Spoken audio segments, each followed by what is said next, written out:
What's up, everybody? Welcome back to the Seven Figure Flipping Podcast. This is Bill Allen. On today's show, I have Sophia Mendez's parents on the show that are going to be talking about how to get your kids involved in real estate.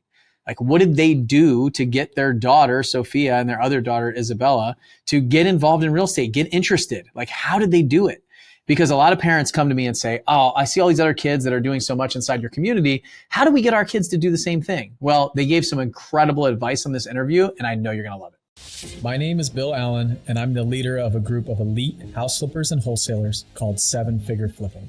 We don't brag or show off our success, but instead let integrity and stewardship be our guide. We are dedicated to helping people unlock the freedom they desperately need. If you ask other real estate investors, they will say to keep your secrets quiet.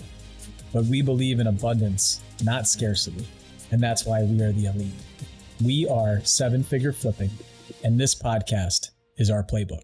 All right, everybody. I am back with another show. I'm really excited about today's guests. I actually had their daughter on the show recently. She's 16 years old. If you guys missed that show, it's just a couple episodes ago. Go back and check it out. And we're going to talk a little bit about being a parent, getting your young child involved in real estate and finance and all this stuff. We'll talk about their history, their background a little bit. And just, I wanted to bring them on after talking to Sophia, who was my guest a few weeks ago, and just kind of figure out how we can be better parents. Like, how could we get our children involved in finance, involved in real estate, get them excited? I got so much amazing feedback from that episode of a 16-year-old doing her third house, her first flip.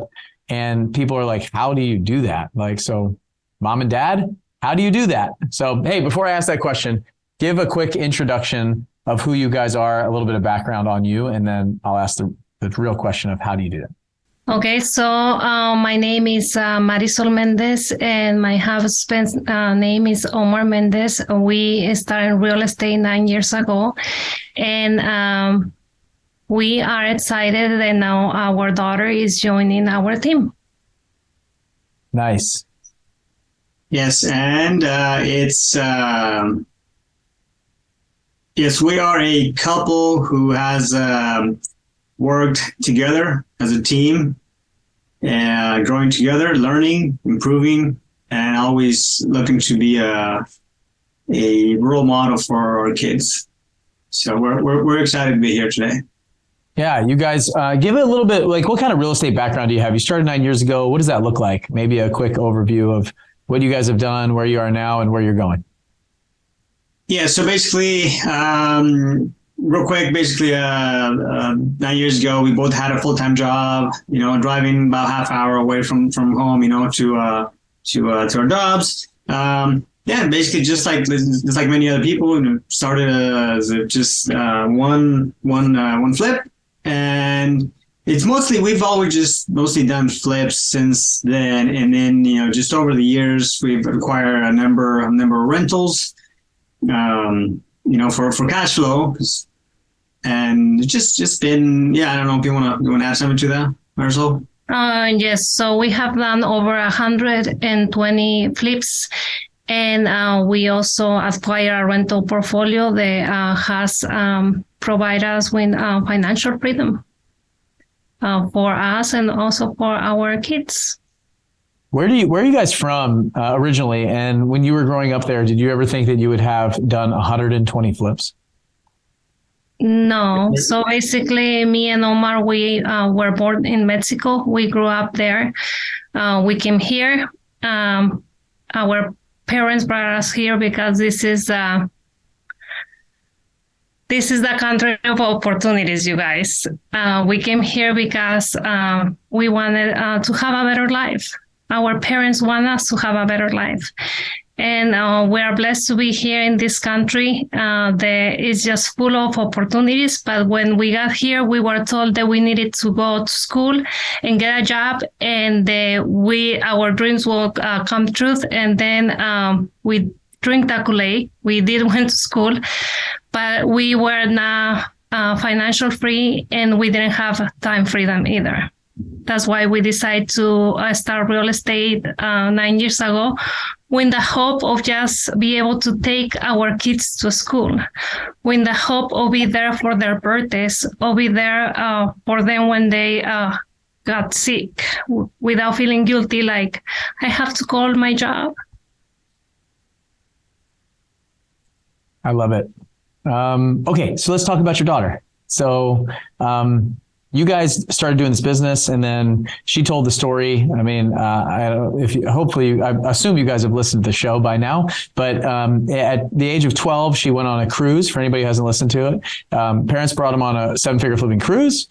She was 12 years old, not really interested in anything that we were doing. She just wanted to go on the cruise and hang out and spend time with like the fun things that were on there, water slides and ice cream and food and games and all that stuff on the cruise. And little by little, just started to somewhat get interested in it. And then maybe 2 years later, started to really get a little bit more interested, went to a conference and then said, well, hey, maybe I could actually do something like this.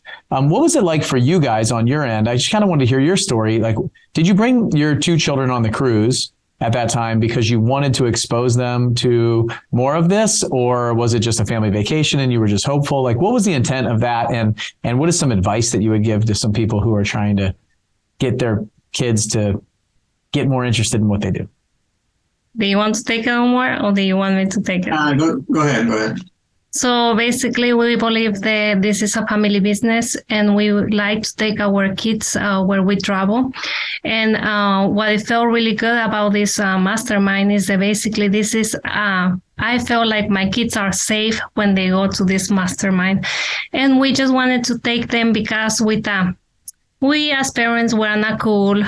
They think they investing in real estate is not cool. But I thought, what about if they meet like Bill Allen?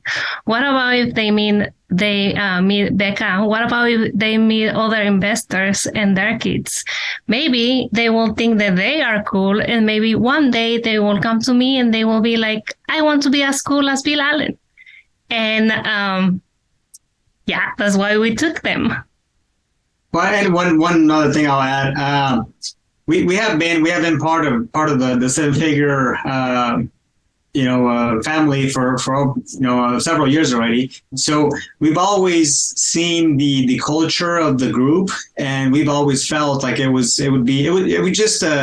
a family, basically a feel, of a group, basically, a place where you take your kids. And that was part of, probably the other reason for that. And, we just, at the end, they'll have fun, and like Marisol said, they'll meet others, and that was basically it. What would you recommend to the folks that are out there that want to get their kids involved in what they're doing? Maybe they're flipping houses or wholesaling houses or buying rentals or doing apartments or lending money, and they want their kids to get involved. Their kids are playing video games, they're inside, they're on iPads, those kind of things, and they want to get them involved. Like, what would you recommend some of the first steps? So I'll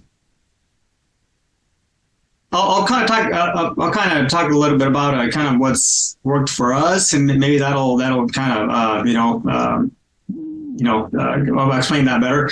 So we've always believed in first of all, growing as a couple. Like Marisol and I, always working on bettering ourselves. I think you want to be always think and always know that your kids they're always watching what you're doing. They're always there. See everything that's going on. They see that. They know what's going on. They see, they feel, all that. The more your kids are, I think we as parents, we think that my kid's not even listening, this and that. So we've always, so number one, always been improving on ourselves, being role models for our kids. Slowly get him engaged, get him connected to what you're doing. Once they see what you're doing, and I feel like if that's something that they like, they'll gradually start grasping on it, and you get curious, and maybe some kids they'll get interested, maybe not. But I think once you start, you work on your foundation as a couple. First of all, as a couple, because if you and your spouse are broken, you're not on the same page. It could happen, but I think the chances are less. They're smaller. So just be there for your kids.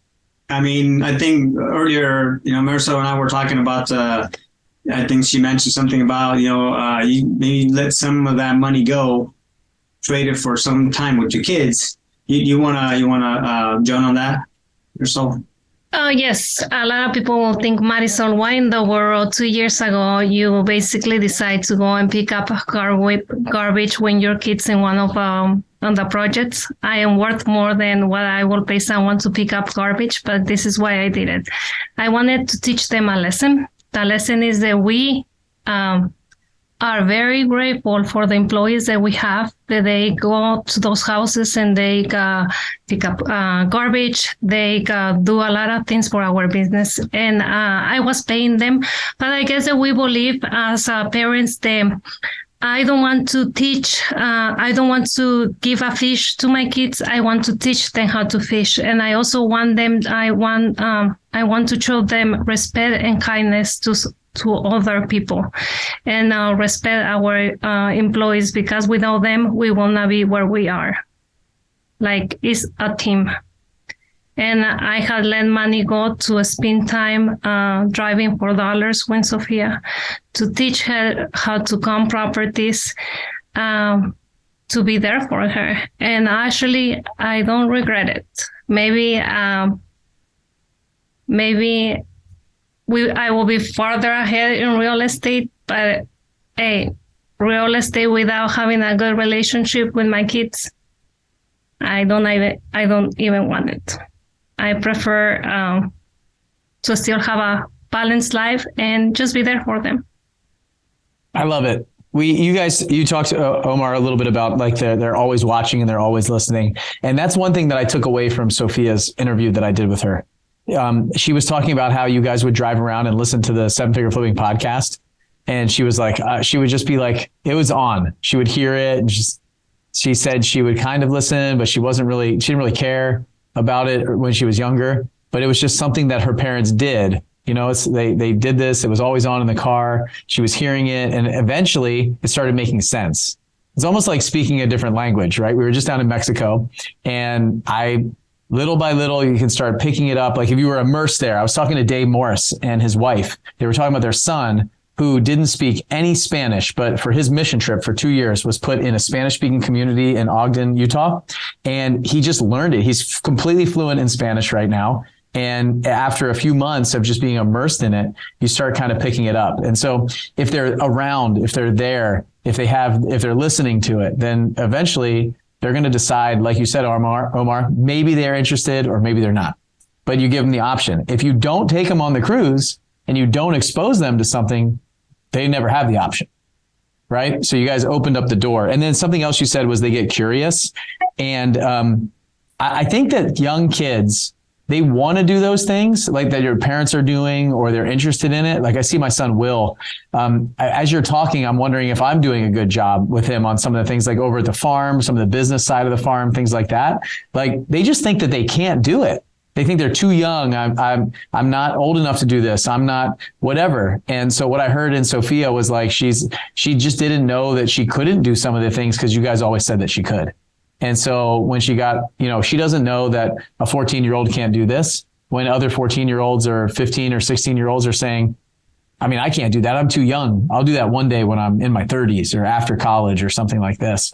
And so really, really cool stuff that I think that you guys are opening the door for this opportunity and option that she has. And your other daughter has, right? She's even younger. But she's working for her sister now. She said she's paying her to address stamps or address envelopes and send out letters and things like that for her.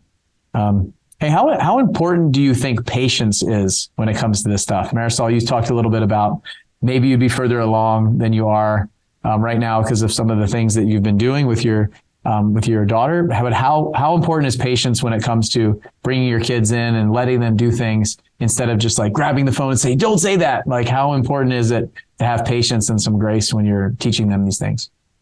It has taken me years. It has not happened overnight. And years, basically years of trying to teach them in different ways. For example, and I will give you guys one example. she wanted a phone when she was like 12 years old. And as I have told you guys, I don't believe in just giving things. I think that I will be doing a disservice to my kids, because life is not, they will not just get everything that they want. So I told her, Sophia, if you really want a phone, this is your two options. Either you work for our business and I will pay you money, or you will read 12 books, and but they will be my books, not your books. And if you read them, I will get you your phone, but it comes with rules also. So the first book that I give her, she got so... First, she was upset about it, but then she decided she wanted to do the books. And I can tell you guys that she was so upset about reading those books. And but I thought, you know what, Sophia, if you just get one idea from the book, I was just trying to plant seeds, you guys, slowly. And it took her time to read those 12 books. And then when she read those 12 books, I told her, now you have a phone. And but now a phone is like a car. A car needs gas. A car needs certain things. If you have to either pay me like $50 a month so you can still have your phone, or you can read one book a month. So I got her in that one also. So it has taken years. It has taken a lot of patience, a lot of books, and it has taken us. We have surrounded her with like different groups that they have helped her, like 7-figure flipping. Can I add a little bit to that? So she mentioned planting seeds. I can tell you guys, there's been so many seeds that have been planted, and I, most of this, Marisol does with Sophia, and I mean we all do, but she's been more focused with her daughters, and I think she's a great coach. She's a great wife, great leader, and so and go back to a little bit about patience. Well, here's the thing. If you want your kid if you want to get your kid involved in what you're doing, and you want to get him interested, well, here's the thing. Get interested in your kid first. Get interested. I mean, like, once you what's the word? Okay. If you want to get your son involved, or your daughter involved, put yourself in his or her shoes. And they're going to feel like you understand them. And of course, like Marisol was explaining, once they want the phone, okay, here's the phone, but guess what? I mean, still, yes, treat him, for the age, but gradually start raising the bar. Raise the bar. Okay, here's your phone, but here's what you got to do.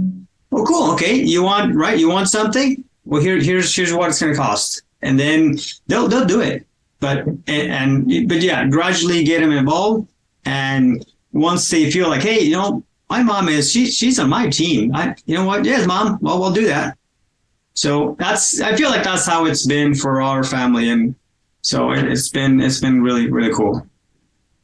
I like that a lot. Get interested in them. So what I hear is a little bit like, if they know that you care, and it's funny because you said that she was upset about the books, because I just saw her give a presentation in Mexico about her journey to all of our runway members and some of the altitude members that wanted to show up. And even some like Andy McFarland was in there, and pretty much the majority of the entire group was in there. And now she's bragging about those 12 books that she read. She puts them up and talks about all the books that she read, right? There's these 12 books and how they changed her mindset and changed the way that she thinks. And so what starts out as pain becomes something that they're really proud of down the road. So same thing with Will. I did the same thing with him. I heard, I was at a presentation where there was another dad talking about his son and how he gave him like $20 every time he read a book, one of his books. right? And the son was up on stage. He was 17 years old, talking about he's got $1 million business at 17. And he's talking about this challenge and how hard it was and how he didn't want to do it, but how that framed his mindset and changed the way that he thinks even as a young kid. And so I was giving Will the opportunity. Will was 6 or 7. I think he was 7 when I gave him this book. It was The Way of the Warrior Kid, the Jocko Willink books about ownership. And I said, you read this book and you write me a report on it, 2-page report, I'll give you $20. And it was like, no. And then he wanted something from the farmer's market last year. And I said, hey, you get $20 if you read that book. It's been sitting on your desk for a while. He was getting into reading and he read it, wrote a 2-page report for me and did it very quickly and really loved it. And so now he's like, wants to do another one and another one. And now it's constantly like, hey, if you want $20, here's the next book. Here's the next book. And they're getting more and more difficult and challenging and specific for what I think that he needs based on what's going on in his life. So I really love that. Get interested in them. And they know if you're interested in them. I think if they know that you're interested in what they're doing, they're going to be a little bit more interested in what you're doing. Like you said, Omar, for me, it's very easy to kind of like just say that the things that they're doing, like the video games, the stuff that you don't appreciate or don't like is wrong. And so what I did instead, what I've been trying to do is trying to understand it, try to ask him questions, because he studies that stuff really well. I couldn't believe it. Like he'll watch a YouTube video on a video game and learn it. And that can be directed to something that's probably more beneficial for him, of understanding a skill and learning. So if he understands that he's learning that, he's understanding a skill, and we can point it in a different direction that's probably more beneficial long-term. It's me getting interested in him and being a part of his life, and not just saying, oh, that's dumb, or don't do that. Why do you do that? Those kind of things. Has it always been easy? I know you mentioned the books, but has it always been easy? Because I think a lot of people listening like, oh my gosh, I wish I could just like wake up and my 16-year-old would be flipping houses with me. So if not, what are some of the kind of roadblocks that you guys hit, some of the challenging points, and what did you do to get past those? Very good question. And I am going to share this because Sophia is very open about it. And she actually has shared this. I think that when she was like 12 to 14, she was passing through those teenager years that they can be very challenging. She was passing through, I will say, a lot of insecurities, depression, and all the things that a lot of teenagers are passing through. And me as a mom, I honestly didn't know how to deal with that either. She's my oldest daughter. It took time for our relationship to get better, but I never give up. I never give up on her. I never give up in having a good relationship with my kids.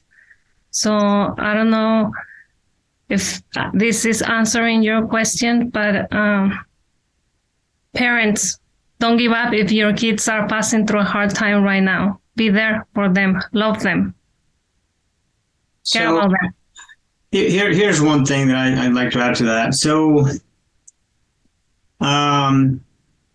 I've seen in life, I've seen where many situations where, I think that we as parents, we don't realize like how much responsibility it's upon us for our kids' success, for our kids, over the years maturing, the kids learning, growing and doing better things. The reason why I say that is this, because I've seen cases where, let's just say a family out there, right? One of the kids decides to go a different route. Maybe he gets into gangs and eventually ends up in prison, gets in trouble all the time. And then later on, we're asking ourselves, like, what? I told my kid, I've always been working, to provide the best for him. And I bought him all the bicycles he wanted and the games and the toys. And it's like, that's great. But did we forget that your kid wants your needs and wants your time. He wants to feel appreciated. He wants to feel understood. He wants to feel like you are there and you've been there for him. And I mean, I'm just going to say this. Probably, I feel like if your kids go a different route, and when I say a different route, it's like they get in trouble, they end up not doing anything with their life and nothing productive. Well, maybe we should ask ourselves, was there something left for me to do as a parent? Because I mean, we can't blame the school system. I mean, there's so many issues, problems out there, right? And we can blame 1,000 things, but the only people to take, to blame it's ourselves. And if there's something that doesn't go well, guess what? There's probably something missing there that we're not doing or we didn't do. I like that a lot. I totally agree with you 100%. We say we're working towards all this stuff. We're working towards making money, and we're traveling all the time, or we're at work nonstop for our family, but we never take the time to actually be there for our family. And I feel like, for the past few years, I've shared this on the show before, for me, is I feel like I'm always plugged in. Like I'm never really like truly there. Like I never am able to unplug from the business, even at home, put the phone down, the computers down, my thoughts down.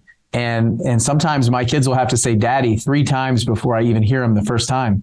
And that's when I realized, like, man, I'm there, but I'm not there. And I think a lot of us struggle with that, entrepreneurs specifically, of truly being there. So I've worked really hard to kind of be able to turn one thing off and turn them on and be there. And I heard somebody say it's not always the quantity of time that is spent, it's the quality of the time that is spent there. And so what I found was I was spending a lot of quantity of time, but not a lot of good quality of time.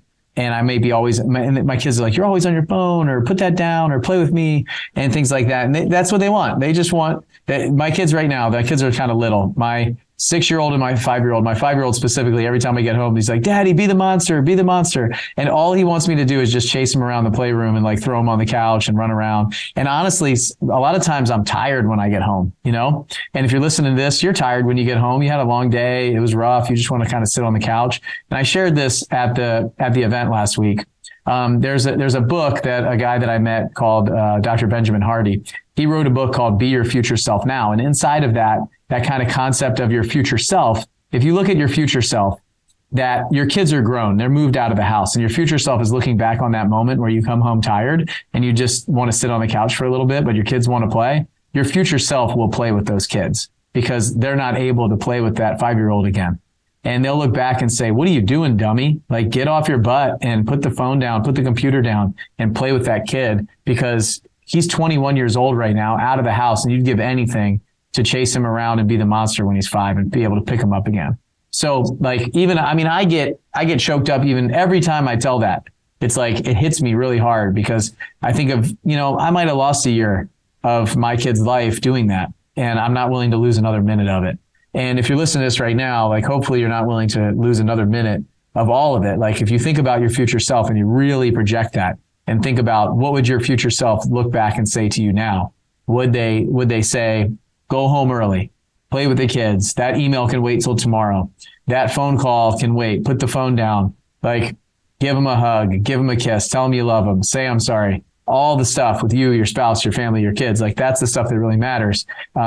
Everybody says, like, you can't buy more time. And when you're on your deathbed, you're not going to be counting the money that you have, but you're going to be counting all the relationships and the people that are around you. So I think that's really big and important. And I love that you guys said that, all of those things, and shared some of the struggles that you have. It's not always easy, right? It's not always easy raising children. And like, I just want to look back in the future and say, hey, I did the best thing. I did the best that I knew how. I look at my parents and I really believe that my parents did the best that they knew with what they had. For me, my brother, and us growing up, we're not going to be perfect. We are going to mess up. But you're right. Like, I just need to spend more time, quality time, and love them and be interested in them and push them and expose them to things that other kids might not be exposed to, or some areas of expertise that I have and things that I do that they can come. I remember when Will was at Flip Hacking Live this year.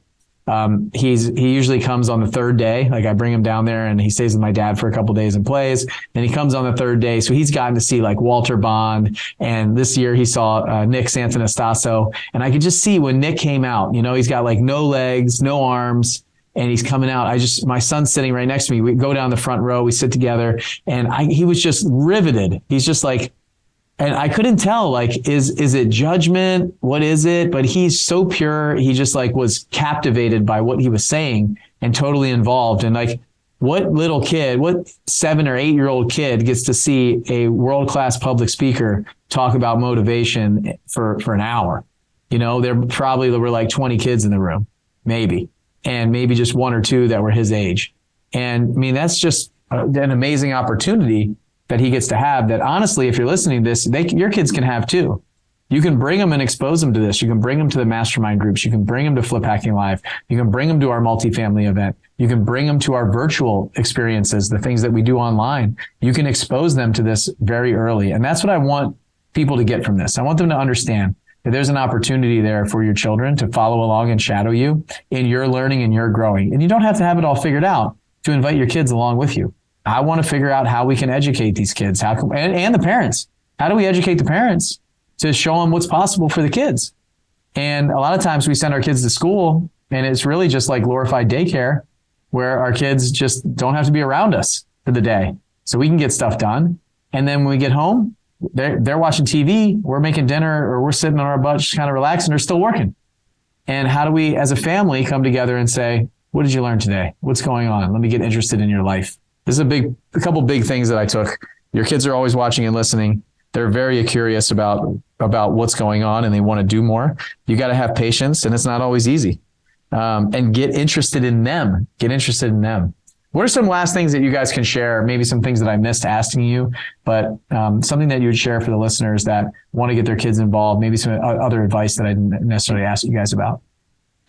Okay, so I was thinking about this, and I also think that the importance of who your friends are, because they are not just going to influence you, they are also influencing your kids. So think about the friends that you have, and if you have friends that they are not good friends, remember that they are not just influencing you, also your kids. I think that's brilliant. That's really important to note. I think about this all the time with my kids' friends' parents that I don't know that well. Like I love kids coming to the mastermind meetings, the events, these kind of things. Like I know every single one of those parents would be great influence on the children, but I don't spend a lot of time with my kids' parents. And some of them, my son sleeps over at his friend's house quite a bit. Like I've spent time with the parents, but we definitely have, I would suspect, different mindsets in certain areas and different thoughts and feelings. So I'm always asking him, hey, what did you guys do? What was happening? What was going on while you were there? Like trying to get some more information of how things go. So I think it's a great piece of advice. Another thing also is we always talk about like money, and we have let our kids know the money, because a lot of people are under the impression the money is like evil, money is good. We just got always explain our kids money is a tool, and a tool that you can use it for good or for bad, but it's to the owner of the money. It's not the money that will make you better or worse. I don't know, just like simple concepts. I know that a lot of families struggle like talking about money in their house. We talk about it openly, like, right, Omar? Yeah. You want to add something else? Yeah. So for me, I'm going to say, so think about as a parent, as a couple, with your spouse, think about where you are right now, and think about where you would like to be, and year, 3, 5, 10 years, 20 years, right? Think about that. And if you don't like what you see down the lane, well, start changing it right now. If you want to be a better parent, I mean, you want to be a better spouse, you want to be a better individual, well, start working on yourself. Work with your spouse, be on the same page. And if you don't work with your spouse, that's okay. As long as your spouse supports you on what you do, I don't think that it doesn't mean that, because, if you're a business partner with your spouse, it's okay. But let's say you work with your spouse on the same team, on the same business. So keep educating yourself, read, learn as much as you can. The more you grow yourself, the better version of an individual you will become over time. And sometimes we don't even feel, we don't know, like, I'm growing, right? It's like, your kid doesn't know, like, we can see how they're growing every day. So the more you educate yourself, the better person you're going to be. The more you can influence your kids to do better. Guess what? Other one, join the mastermind. Like, if you want to grow in this area of your life, join a mastermind, and you'd be surprised how much that will change your life. I mean, going back 9 years, I mean, thanks to my wife, she, out of all the books in the library, she goes and she grabs the book by Robert Kiyosaki, Rich Dad Poor Dad. He said, here you go, read this book, and this will change our lives. And guess what?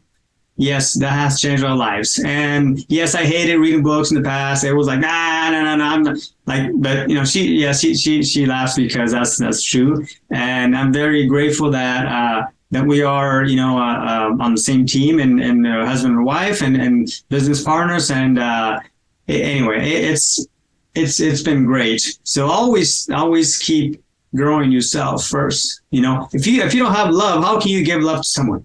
Well, you can't. So anyway, I get excited about this stuff. Just love your kids. Yes, love your kids, and just keep be patient.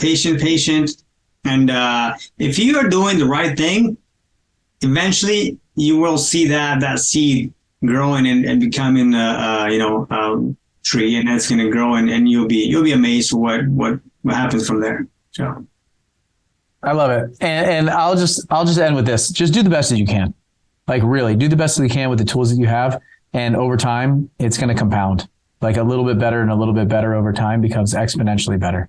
And so for me, I'm doing the best that I can. I'm getting advice from everybody who has older kids that are doing a bunch. Like, I love part of the reason why I want to interview you guys. It's selfish. I want to know what I should be doing.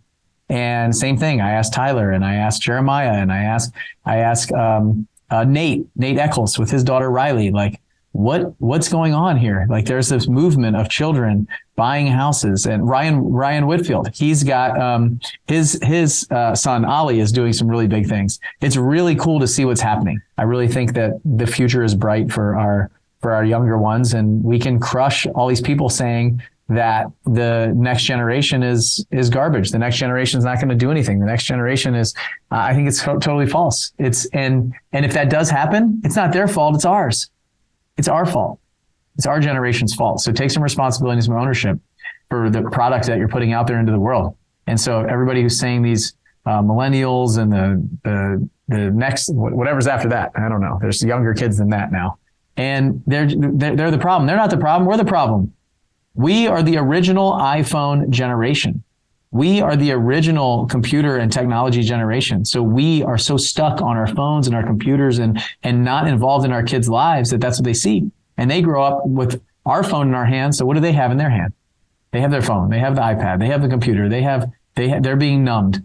And so what I want to do is I want to remove that. I want to take some responsibility and some ownership to say, all right, well, if it's our fault, let's see if we can reverse this. Let's see if we can do it the other direction. Let's see if we can make it better. So that's the plan. Okay. Any last things? Save rounds before we go? Thank you, Bill Allen. I always say Bill Allen. Just thank you. And for all the parents out there, just continue doing the best that you can do and be patient. Don't give up and love your kids. Yes, and having a kids mastermind, I can tell you that that for a parent, that will be one of your greatest investments if you choose to do that for your kids. That and and many more things, because like I said earlier, we have been part of the seven-figure mastermind, and we know that we have grown a lot because we've been part of a mastermind. And obviously, the seven-figure family, it's been great influence for us, for our kids. Don't let the opportunity go. I mean, go be a member. And see if you like it. See how it goes for you and your family. And I can tell you guys, it'd be life changing. But do your part. You got to do your part too. So. Yep.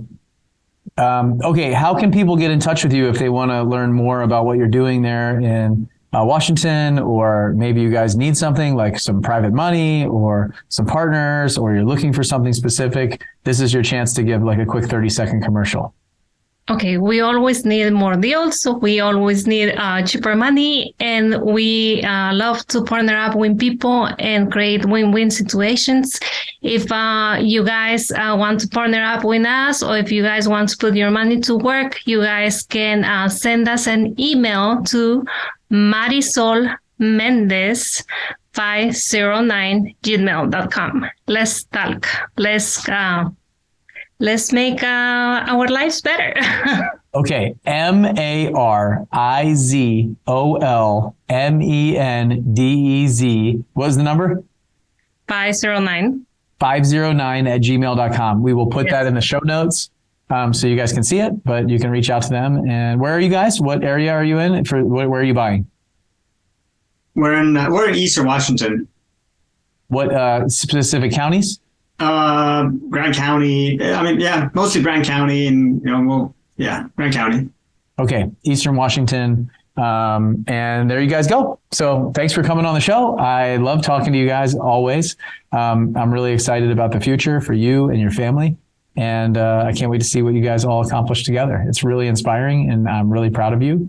And I'm learning a ton from you guys. So I love it. Thanks for being on the show. And for everyone that's listening, I'll see you guys on the next one. Bye. If you want to meet Marisol, Omar, their kids, and all these other kids that are doing big things inside of our community, you need to come to our 2-day workshop on June 19th and 20th. The link will be in the show notes or in the email. And if you can't find it, just email us info@sevenfigureflipping.com. So info@sevenfigureflipping.com, and get your tickets to this event. They're like $97 each. As you bring more people, the tickets get cheaper. It's in Franklin, Tennessee, just outside of Nashville, 2 days. I'll be there. All of our other people will be there. My kids will be there. It's going to be so fun. We are going to do an actual simulation, actual scenario-based training for these kids to build their net worth over a few hours. That's going to mimic and give the plan of like 10 to 15 years of their life. They'll pick a profession. They're going to invest in real estate. They're going to make money. They're going to have to make financial decisions. They could invest in the stock market. There's going to be lots of really cool things. And at the end, somebody's going to have the highest net worth. And then I'm going to break down how they got there. It's an incredible event for our kids, and I can't wait for it. Get your tickets. The link's in the show notes. Don't miss it. I'll see you there.